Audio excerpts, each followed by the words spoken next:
system. So there are places in the government where good research is being done, but it stays there. It doesn't get commercialized.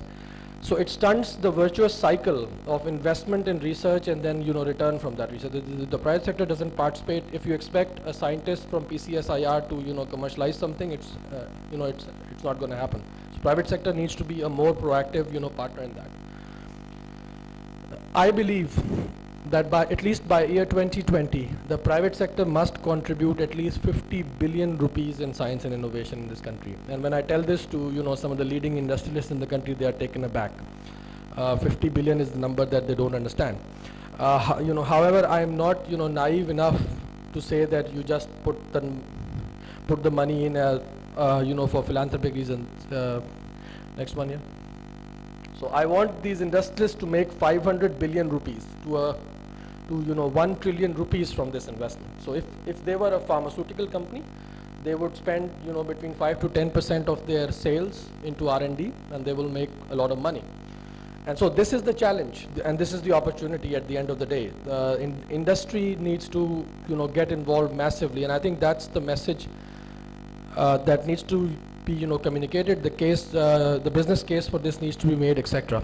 Okay, next one.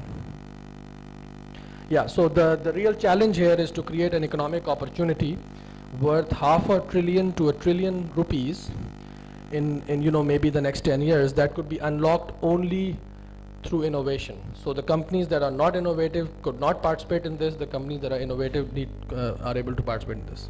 Next one. Yeah, so this is a task that will not happen tomorrow. This is a task that will not happen in 5 years. This is probably something that's going to take a generation. Right? So I need to go back and recap the 3 things that I've mentioned. So we need to create a society in which the parameters of success are how innovative you are rather than who you are and who you know. We need to create a governance and implementation capability that can translate science and research into commercialization. And then we need to create an economic opportunity worth at least $500 billion to $1 trillion rupees that will create the virtuous cycle of investment and return in our economy. That's the only way science is going to develop in this country. There is no other way it's going to happen. If you don't create that circle, no matter how much money you spend will go wasted. So there's no point in saying that we want to increase our GDP, science research portion of our GDP to 2%, because if that 2% is not producing any results, it stays in the lab, then that 2% is wasted money. You'd rather spend on something else rather than science.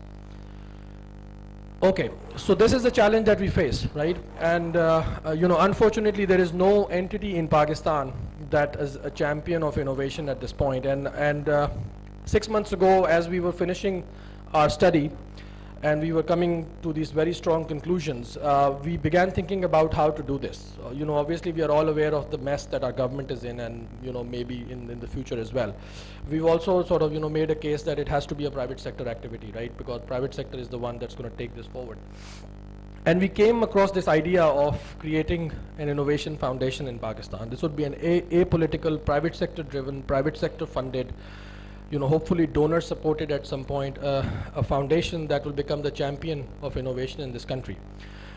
These are some of the goals that we are sort of discussing at this point with some of the leading sort of industry and business leaders.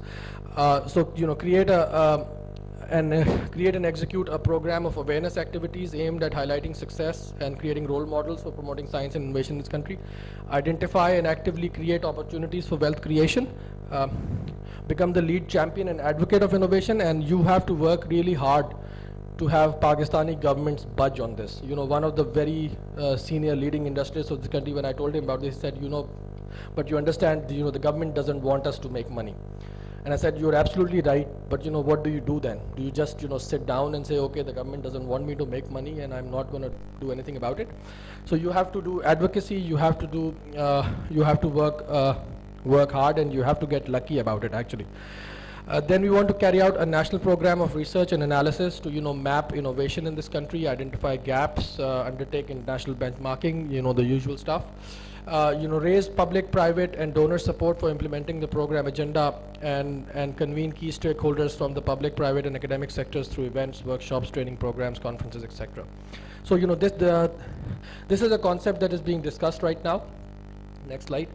So far, I've been doing this for the last 3-4 months now, and I've met, probably some of the leading businessmen in this country, some of the leading philanthropists in this country, and, I can share with you that the amount of enthusiasm that I've seen so far is just immense.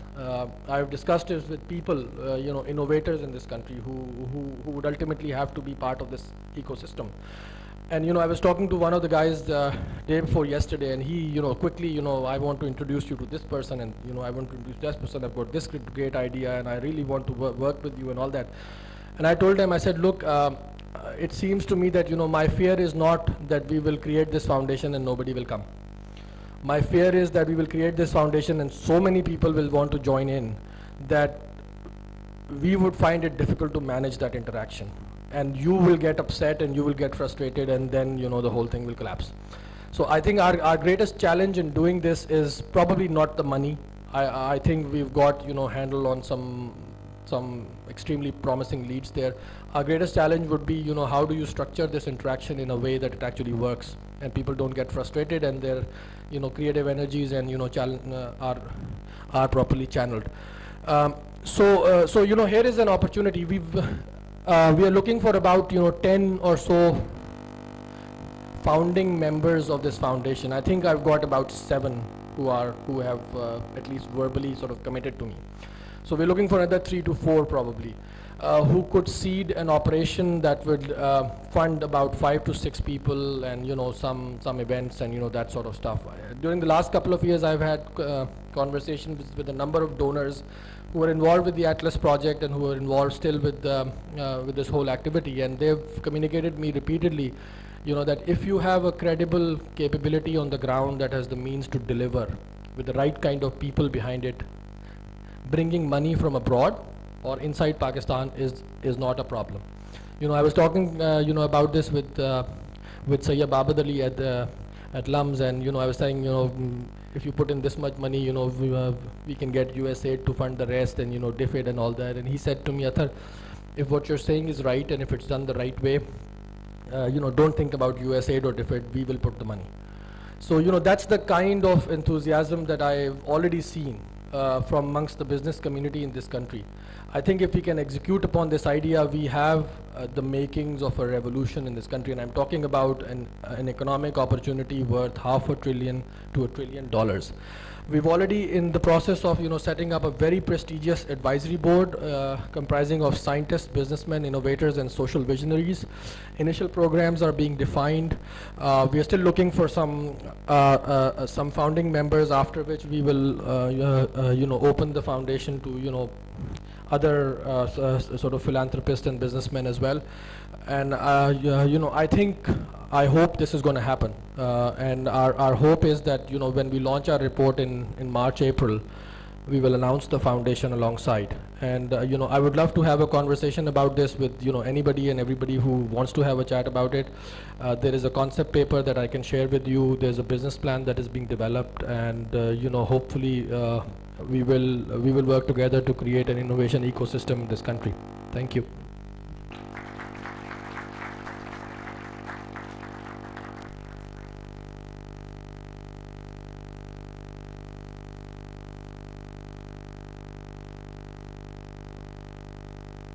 The floor is now open for questions and answers. Anyone? Please be concise and precise, because there's a time constraint right now. Ji. Pakistan needs to identify its core strength or potential sectors, a sector that is going to go up in the future. So we're talking about a potential sector of Pakistan that would have the potential to take Pakistan up, and based upon our own strength. Have you been able to identify what are those sectors, keeping in mind the external factors also outside Pakistan? what we are talking about is sort of taking the whole of Pakistan along.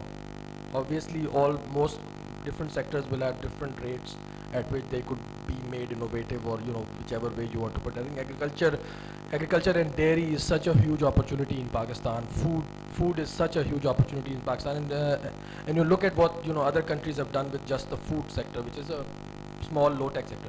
I think IT has a very important role to play. Unfortunately, in this country, the policymakers in Islamabad don't even understand the value of IT. So I was talking to the deputy chairman of Planning Commission, and I said, he said, which innovative sector have you actually found in Pakistan? I said, IT is an innovative sector in Pakistan. He said, no, IT is not even a sector. And so, I think IT has shown the way to the rest of Pakistan. One of the reasons IT has been successful is that, unfortunately or fortunately, it has been able to divorce itself from the ground realities of Pakistan. They've just tapped, the talent. They don't have to sell into the local market. They are producing for international market.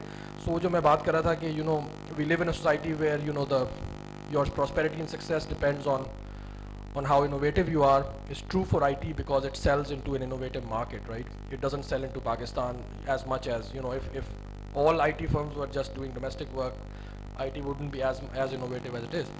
We need to work at the grassroots level to change that reality in Pakistan for all the sectors. We have to bring innovation to all the sectors. Anything can be done more innovatively. And so I'm not, we haven't identified sectors, but identifying sectors is not an easy, is not a difficult task. Yes, but what I mean to say is that, look, we have been focusing on textile. And I think textile has been rated internationally as a low sector industry. जिसमें growth बहुत कम है.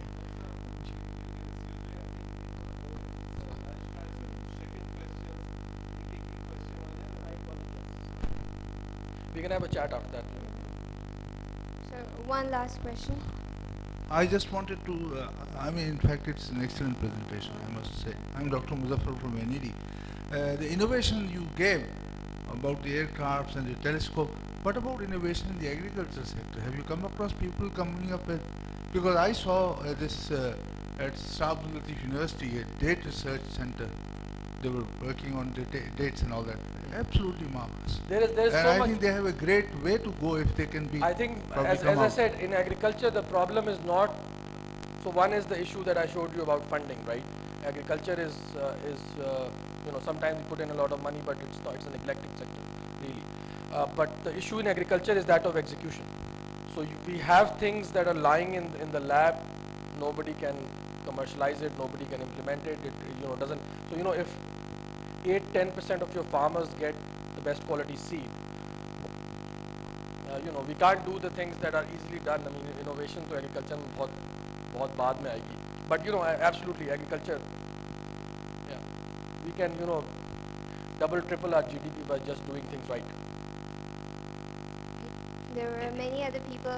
Actually, I hope Dr. Osama will not mind being consulted during lunch. Right now, Dr. Osama, could you please move in front of the stage to receive a plaque from Mr. Hara, the President of Pasha.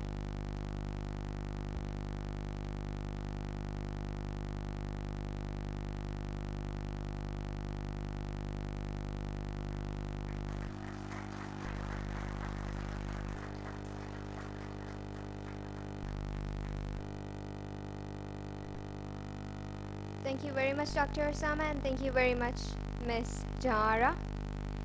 Now, I request Mr. Rizwan Razvi of Young Mojid to give us 2 minutes on the stage, as we would like to know a little more about youth innovation. Mr. Rizwan Razvi.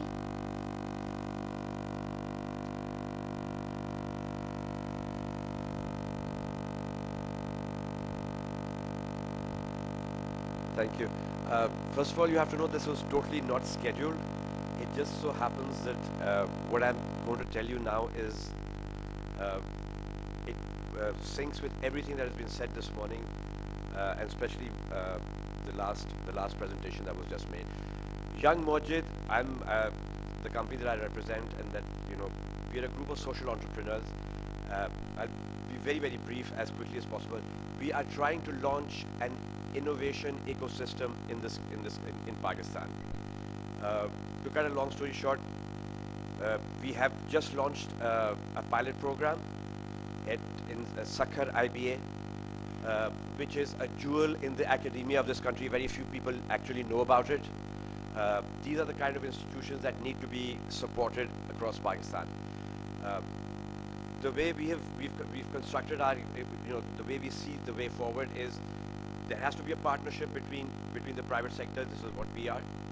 Academia, represented by all the fine institutions that are